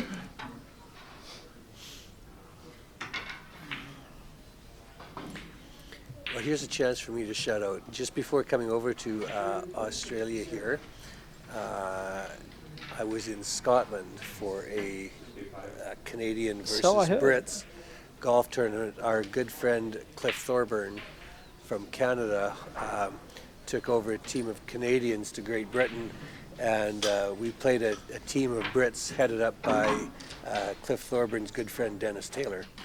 And we played a 2-day Ryder Cup style match at the Loch Lomond golf course just Right. outside of Glasgow. Fantastic. It was And you played absolute- St Andrews as well, didn't you? No, we didn't. But we played North Berwick, Yeah, okay. which is on the south coast of the Firth of Forth, and St Andrews is on the north coast. Okay. So probably 15 miles away as the crow flies, Yep.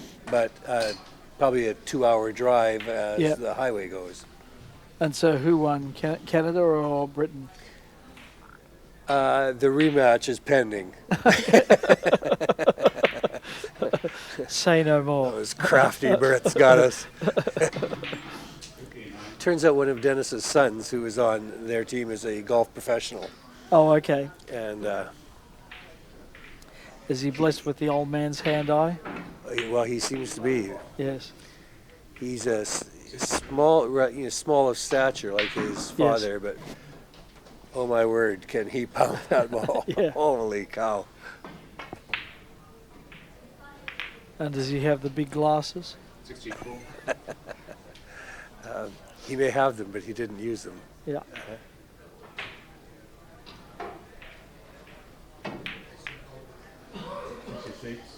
Raajeev's putting together a very respectable 66 here. Just reminding Mike that he's not the only name on the board. Yeah. Oh, that's too bad. I was hoping he'd get over 80, and just to see how he handled the block line crossing. Yeah. Raajeev is not a full-time player like many of his Indian compatriots. I don't think he has state sponsorship. I think he's in fact in the corporate world, so he's a bum like us. Yeah. So I mean, many of the Indian players, in fact, most of the top. I'm going to correct that and say all of the top Indian players have state-sponsored jobs. Vaj Harrier works for Indian Steel. I think Dhruv is with Indian Railroads. He is. Yes. They don't actually have to turn up and drive the train or melt the steel. And they're on their billiards team, so they have. Drew's office turns out to be in a billiard hall in Mumbai somewhere. Yes, that's right. Not in the offices, or not in the building with the National Railway. No. So they actually have And corporate Pankaj, teams. I don't know about Pankaj. I suspect it's a similar sort of arrangement. I think it's the same arrangement. He's effectively a salaried player. On top of that, they get huge bonuses for winning medals, particularly in the Asian Games. Yeah. I've heard it said that Pankaj was gifted a house and a car for winning an Asian Games gold medal. You go, okay. A house and a car, and didn't somebody say, and a servant? Yeah, I heard that as well. Yeah. So if you win 5 Asian Games, do you get 5 servants? I don't know how it works. I just don't know. But certainly, and there's monetary bonuses. And this is about India is a very, very strong country in billiards. Look at this. And it's a matter of huge national pride. Wow. Yeah, I'm told that billiards is actually the second most popular sport in India, behind only cricket. Yeah, I've heard that too. And certainly when they produce a world champion, that is back page and sometimes front page news in the Hindu Times, and they're greeted at the airport with garland ceremonies, and same as you when you get back to Winnipeg. Yes, same as you. For my 59th place finish out of 60 here, yes, I will be greeted with a ticker tape parade.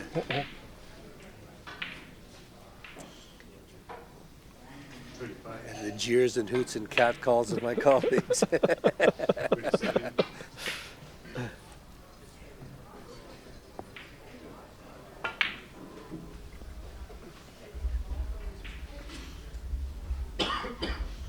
And both players are just rather running out the clock at the moment.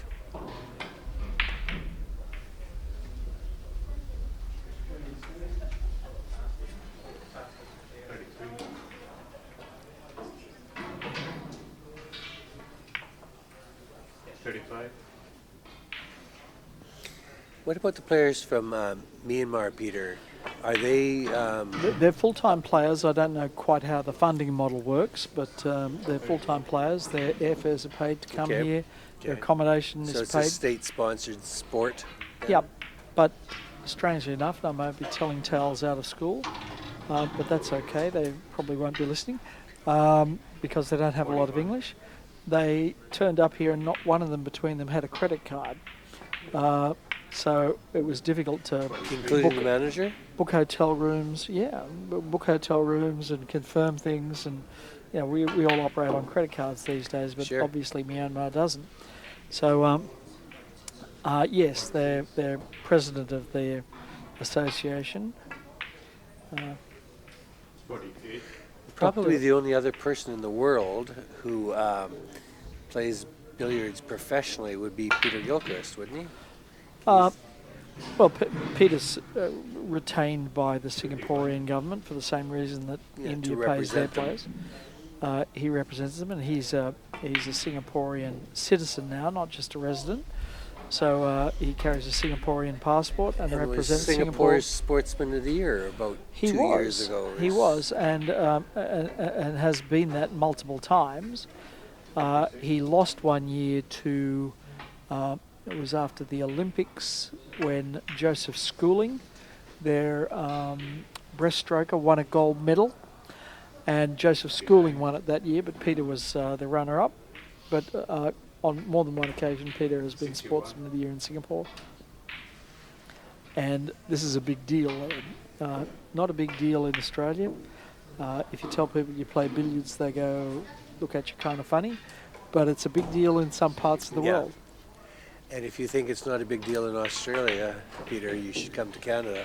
Yes. Winnipeg is the only city in North America that we know of where billiards is played. Yes. So if in most of Canada you said you play billiards, they would look at you and wonder what in the world you were talking about. Yeah, what language you were speaking. Yeah. Billiards? So, I mean, Winnipeg's looking to host the 2021 World Championship, and you're a little bit like us. I mean, there's actually nothing in it for us to host this, except that we love to have these players here, and we love to organise things and try and make a great tournament. And you guys, I know, are the same. There's no national pride here, and just the enthusiasm of a group of players. It just who want infects to do the the entire best. country with enthusiasm and goodwill and a sense to want to try to get better. I know Yes. every time these guys come to Winnipeg and we watch them play, in our own little ways, we all kind of rededicate ourselves Yes. to trying to get a little bit Yes. better for the next time. Which 80 is, Yes. anything that drives you forward is a good thing. 82 balkline crossing. There's no time like the present, is there? So he And didn't here we go. didn't Watch waste this. 20 points. No, he's already crossed the balkline while you were okay. chatting. In fact, as Dan, our producer, just pointed out, he crossed at 82. Like no time like the present. Yeah. Let's not muck around here. Let's get right on with the job. Cross the balkline. I've been refereeing for Mike in one of Mike's games where He might just do it again for the hell of it. Watch. yeah, No. Yeah. It can where hold. he's come up to 82, and I've forgotten that we're playing the balkline rule, Yeah. and he'll turn to the referee and say, "Balkline crossing? Yeah. Oh yeah, right. Yeah. Yeah. Yes, go ahead. Please feel free." Anytime you like. But the interesting thing is, for those who might not know, when the balkline crossing rule is in effect, it is not unheard of for the referee to forget to call it at 80. Yes. And if the referee doesn't call it at 80, forgets until, for example, perhaps 90, the player has 20 points. Still has So, 20 points. That can vary. There- Some tournaments will say, look, it's the player's responsibility to know whether the referee warns them or not. So that has to be specified within the tournament conditions. And some tournaments say whether you've been warned or not, cross between 80 and 100. You're the player, you take responsibility. And there are some curious rules like that in billiards, which put the onus on the player. So, for instance, if your opponent starts playing with the wrong cue ball, and that happens a surprising number of times by some surprisingly good players, they'll just start playing the wrong cue ball. All of those points count until somebody notices. Yes, yes. So I actually had that situation where my opponent was lined up. There's a little confusion at the table, like like a referee's call. There was a little uncertainty: was it a cannon or wasn't it? And so there was kind of a 20-second conversation while we sorted out what had happened in the previous shot. And my opponent went to stand up to the wrong ball, and I said to him, "Hey, stop! Wrong ball." And because I think it is the only sporting thing to do. That's my view too. But I certainly not wouldn't want to required- win on a foul No. taken by my opponent for this. you're not required to tell your opponent. No, you're not. I prefer to, because It is a gentleman's game after all. well, I'm not comfortable if I don't. But I'm not critical of those who choose to take that advantage, because it is the player's responsibility to play the correct ball. So, but at the Sydney Open was it this year, last year, we watched Joe Manici make a break of 63 with Peter Gilchrist's ball. And the really curious thing about it was that Peter knew it was the wrong ball. And he just let it go? He let it go. Just to see how long it would Just go? to see how long it would go. To see how long it would take the referees to pick it up. Well, the answer is they never picked it up. So Joe completed the break of 63. Now, you would think it would be easy to get confused between the yellow and the white ball. Yeah. But in our league, we've actually had players play the red ball. I saw that.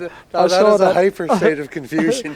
I saw that for the first time myself only 2 weeks ago, where a player who shall remain nameless, okay, it was Vic Cravino, played the red ball. Well, nameless for 10 seconds at Yeah, least. that's right. I didn't want to embarrass this particular player, whose name rhymes with Bravino.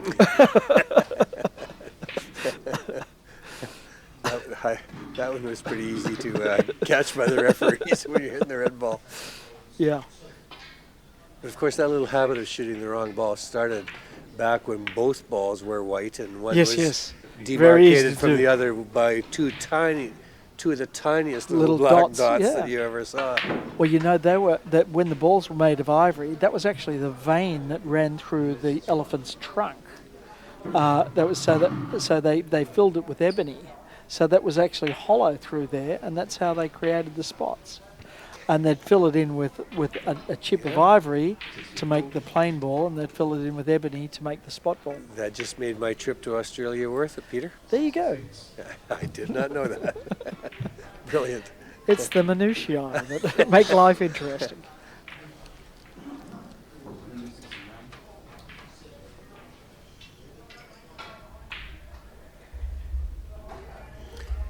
Well, with roughly 8 or 8.5 minutes to go, Yes. Mike is in his familiar place of dominating the table. I guess the only suspense is whether he's going to stay at the table long enough to break 1,000. Yes. I think he will. Right now, it seems pretty likely. 172. That looks like a good Check shot. side. Yep. And surprise, the red is in position. Will this be a run through or pot? Stun pot. No, run through. You're right.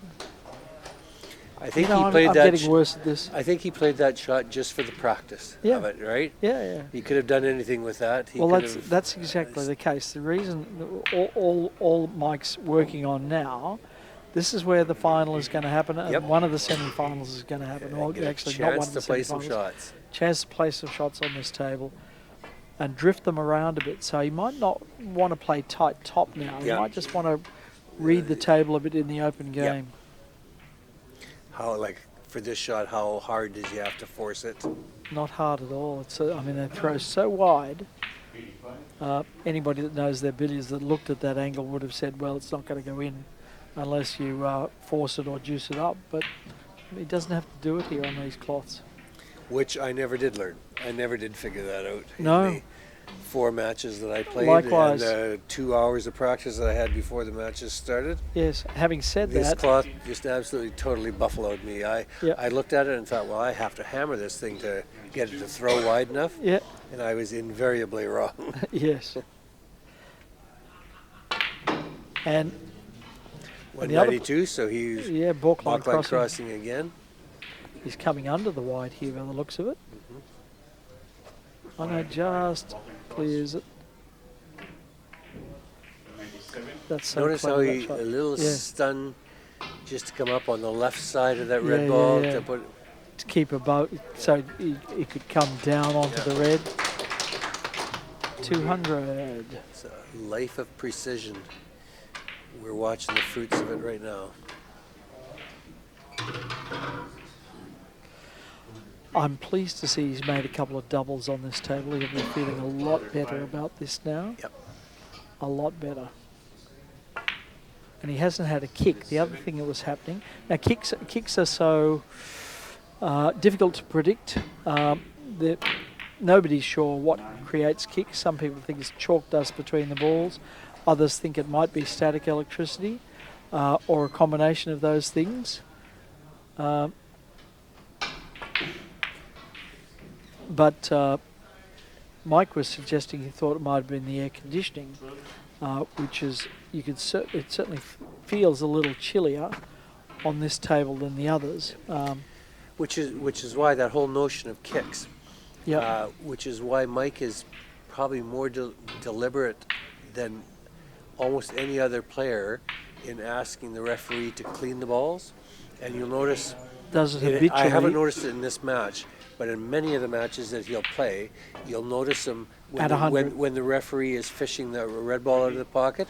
Mike will ask, Yep. will reach over and ask to see the red ball, and he'll inspect it for marks Did on it once here. Did he? it once Yeah. here, yeah. He Rubbed it is, on his vest. You rarely see any other players do that. What a great shot. The balls were lined up. And he's played a run through off the first ball, the other two balls That is a clearing the path billiards for him. trick shot. Yeah. Right there. Just when you think there's nothing at all on, he creates something out of nothing. Now you and I would be sitting there racking our brains as to what possibly could work. Yeah. He just has seen that situation 1,000 times before, and it's just, Yep. Yep. oh, okay, this is what I have to do here. Yep. Number 243 on the menu. Yeah.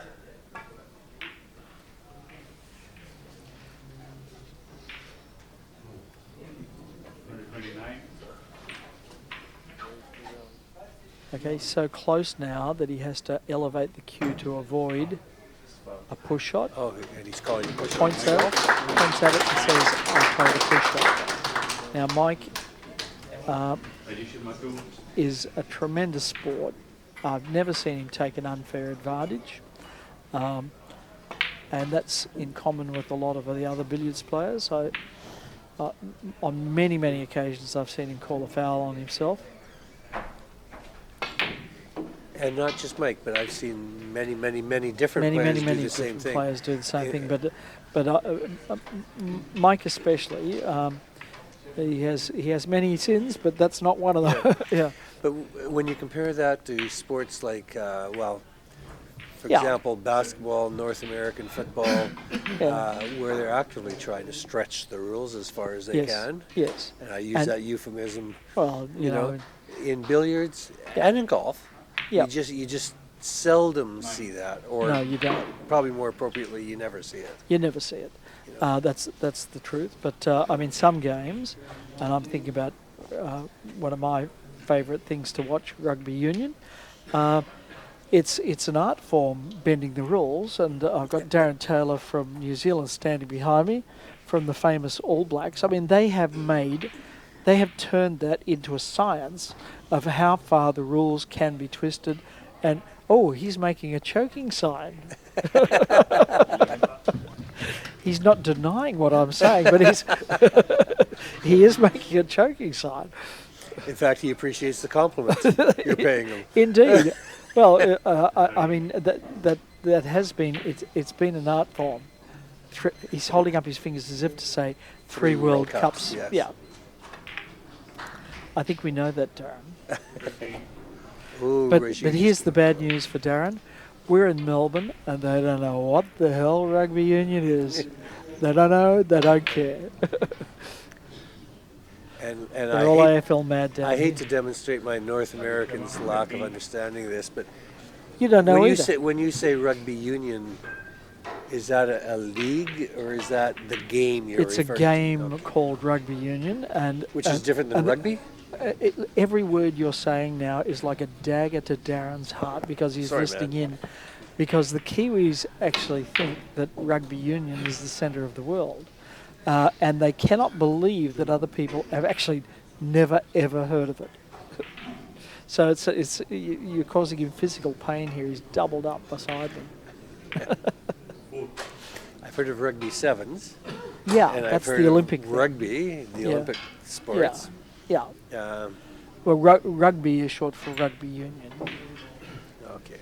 There's another variation of it called rugby league. I which am is a aware, uniquely though, that Sydney in the World Cup of Rugby that is going on right now, Yes. in the opening match, the All Blacks smoked our Canadian squad something like 63 to zip. They do that. Something like that, yeah. And you know how they do that? We That's discussed it earlier. That's a bad luck, you know, terrible sportsmanship. Yeah, terrible. Oh, he's still here. Betting the rules on, still here. And here we have the end of the match. While we've been teasing Darren, Mike has crossed 1,000. And well, we've Raajeev been has talking crossed about 300. anything. Well, Anything we've talked but about billiards. anything but billiards, yeah. Fantastic. Thank you, folks, for putting up and listening to us. Many of you, I'm sure, have turned off, and who could blame you? Thank you very Nobody much. could. Thank you, And we'll Peter. talk again. Cheers.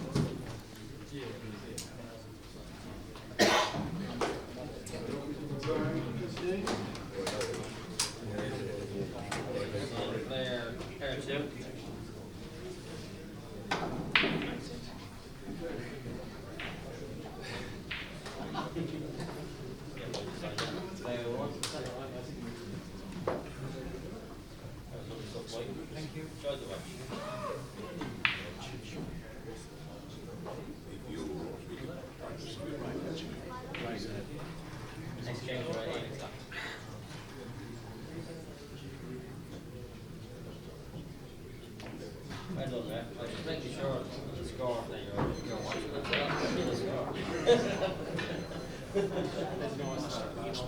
No, you were right. You were right. You were right. Yeah.